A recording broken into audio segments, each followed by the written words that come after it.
अब हम महाराष्ट्र के पालघर में 2 संतों की हत्या के मामले में दाखिल हुई उस चार्जशीट की बात करेंगे जिससे इस मामले में धार्मिक एंगल को पूरी तरह से गायब कर दिया गया है। और जब ये चार्जशीट आई है तो हम सब हैरान हैं कि इस चार्जशीट में 11,000 पन्नों की ये चार्जशीट है, लेकिन उस 11,000 पन्नों में जो असली वजहें थीं वो गायब हैं और इस इतने बड़े केस को एक छोटा सा आपराधिक मामला बनाकर निपटा दिया गया है।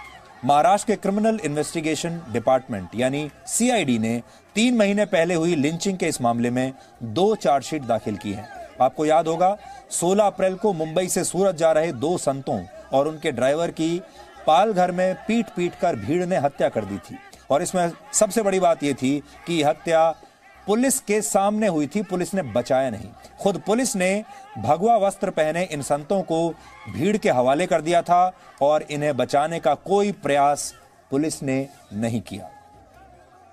इस तरह से हुई हत्या सामान्य अपराध का मामला हो ही नहीं सकती। लेकिन महाराष्ट्र सीआईडी ने अपनी जांच के बाद जो चार्जशीट दाखिल की है उसमें यह मामला सामान्य अपराध बना दिया गया है, क्योंकि चार्जशीट में कहा गया है कि पालघर में इन संतों की हत्या के पीछे कोई सांप्रदायिक या धार्मिक कारण नहीं थे, बल्कि यह हत्या अफवाहों की वजह से हुई थी और भीड़ ने संतों को बच्चा चुराने वाले किसी गिरोह का सदस्य समझकर इन्हें मार डाला। सीआईडी की इस चार्जशीट के मुताबिक पालघर के उस इलाके में उस वक्त कई दिनों से अफवाहें चल रही थीं कि कुछ लोग बच्चों को किडनैप करके उनके शरीर से अंग निकाल लेते हैं और ऐसे लोग साधु, पुलिस या डॉक्टर के भेष में आ सकते हैं। और इसी अफवाह की वजह से स्थानीय लोगों ने इन संतों को बच्चा चोर समझ लिया और संतों को किडनैप कर लिया और उन पर जानलेवा हमला किया और फिर हत्या कर दी।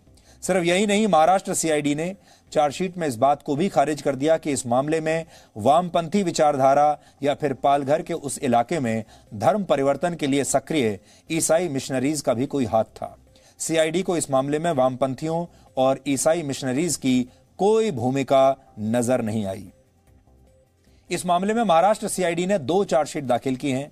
126 आरोपियों के खिलाफ पहली चार्जशीट करीब 5,000 पन्नों की है और दूसरी चार्जशीट करीब 6,000 पन्नों की है। कुल मिलाकर 11,000 पन्ने, लेकिन सच्चाई 11,000 पन्नों से गायब है। इस चार्जशीट पर बड़े सवाल इसलिए उठ रहे हैं क्योंकि इसमें संतों की हत्या पर अफवाह वाली थ्योरी को ही प्रमुखता दी गई है और अफवाह को ही हत्या की असली वजह बता दिया गया। लेकिन अफवाह वाली थ्योरी पर पहले दिन से सवाल उठ रहे हैं क्योंकि संतों को चोर समझकर इतनी निर्दयता से मार डालने वाली बात किसी के गले नहीं उतर रही। इसके पीछे किसी न किसी साजिश की बात हो रही थी और यह कहा जा रहा था कि संतों पर यह हमला संतों से नफरत की वजह से किया गया हमला था, क्योंकि इस तरह का हमला, जिस तरीके से भीड़ ने संतों की हत्या की है, ये हमला जो था, ऐसी हत्या तभी हो सकती है जब आपके मन में बहुत क्रूरता और बहुत नफरत भरी हो। इसमें साजिश के तहत भीड़ को इकट्ठा किया गया और फिर संतों की हत्या के लिए भीड़ को उकसाया गया। चार्जशीट पर सवाल इसलिए भी उठे क्योंकि महाराष्ट्र सीआईडी पर आरोप है कि उसने इस मामले में मौके पर मौजूद उन स्थानीय नेताओं को क्लीन चिट कैसे दे दी जिन पर पहले दिन से सवाल उठे थे। 16 अप्रैल को हुई इस लिंचिंग की रात करीब 2,000 लोगों की भीड़ थी, लेकिन बताया जा रहा है कि इसमें सिर्फ 800 लोगों से ही पूछताछ हुई। आरोप यह भी है कि जांच में आरोपियों का पक्ष तो रखा गया, लेकिन संतों का पक्ष नहीं रखा गया।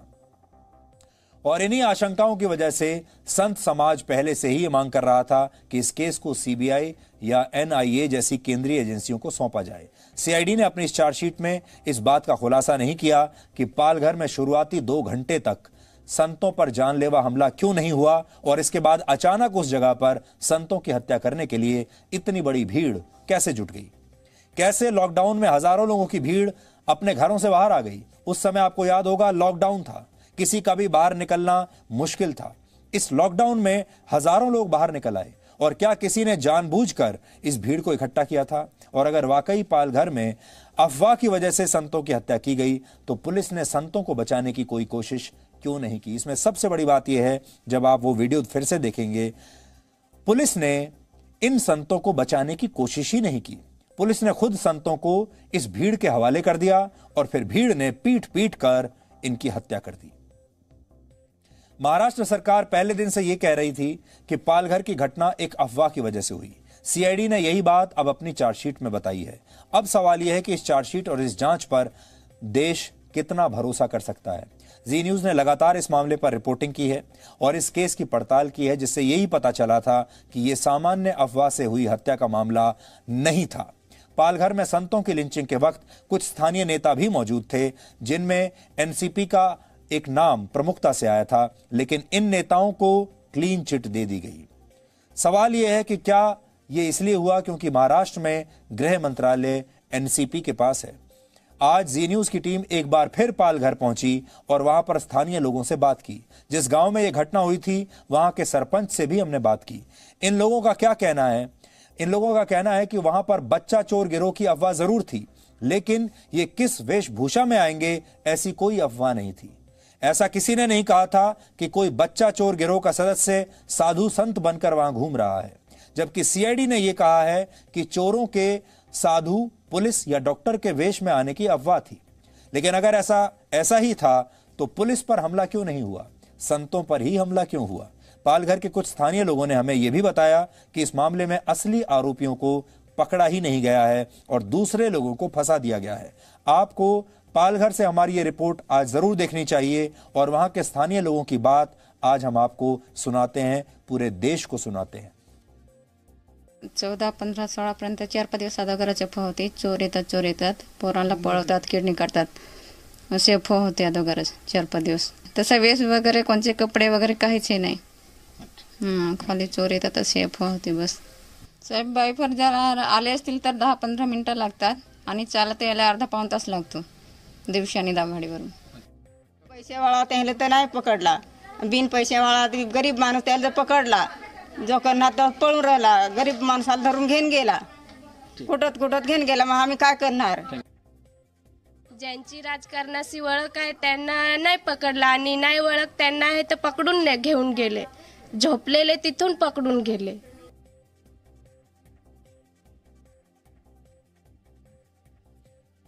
गांव के गरीब लोग हैं, गांव की सरपंच भी है, और ये सारे लोग क्या कह रहे हैं, ये मराठी में बात करते हैं, ये हिंदी में बात नहीं कर पाते।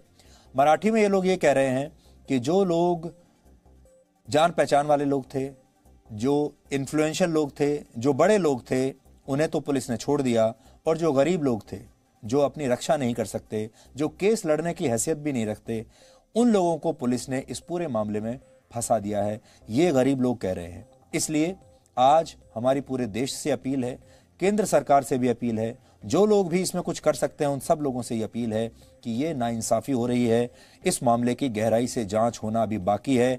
ये एक आपराधिक मामला नहीं है, ये एक सांप्रदायिक मामला है। इसके पीछे जरूर एक बड़ी साजिश है, इसके पीछे उस पूरे इलाके में जो कम्युनिस्ट सक्रिय हैं, जो ईसाई मिशनरीज सक्रिय हैं, और उन्होंने कई दशकों में जो सांप्रदायिक माहौल वहां पर बनाकर रखा है, ये सब उसके दोषी हैं। इसकी जांच ठीक से होनी चाहिए। जिस दिन ये घटना घटी थी उस दिन भी हमने आपसे वादा किया था कि हम जब तक इस मामले में न्याय नहीं मिल जाएगा, हम इसकी रिपोर्टिंग छोड़ेंगे नहीं और हम आखिर तक इसके बारे में अपनी आवाज उठाते रहेंगे। पालघर में 70 वर्ष के कल्प वृक्ष गिरी महाराज, 35 वर्ष के सुशील गिरी महाराज और उनके 30 वर्ष के ड्राइवर की पीट कर हत्या कर दी गई थी। उसका हिसाब पूरा देश मांग रहा है। और जिस तरह यह हत्या हुई उससे यही सवाल उठ रहा था कि आखिर इन संतों से किसी की क्या दुश्मनी हो सकती है। जो लोग इन संतों के बारे में आज ये कह रहे हैं कि इन्हें चोर समझ लिया गया, तो आपको उन्हीं कल्प वृक्ष गिरी महाराज का एक पुराना वीडियो हम दिखाना चाहते हैं। ये वीडियो जब आप देखेंगे तो आपको यकीन आ जाएगा कि इतने सज्जन व्यक्ति को कोई चोर कैसे समझ सकता है। और दूसरी बात, आज ये चार्जशीट जब दाखिल हुई है, जो माहौल बनाया गया है, जो सीआईडी कह रही है, ये सब देखने के बाद इनकी आत्मा कितना रो रही होगी, कितनी दुखी होगी।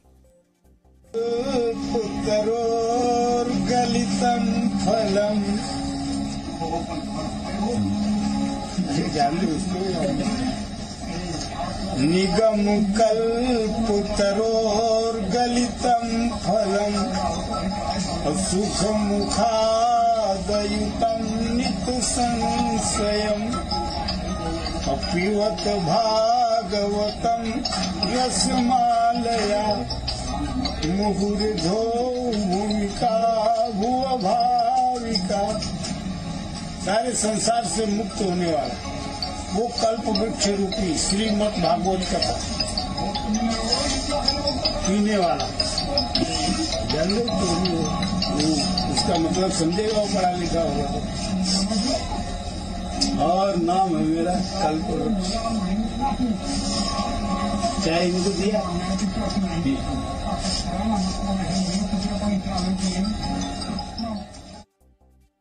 अब आप खुद सोचिए कि इतने सज्जन व्यक्ति को कोई चोर कैसे मान सकता है। और ये जो खबर है ये पूरे देश से ये कह रही है कि इन लोगों को इंसाफ चाहिए।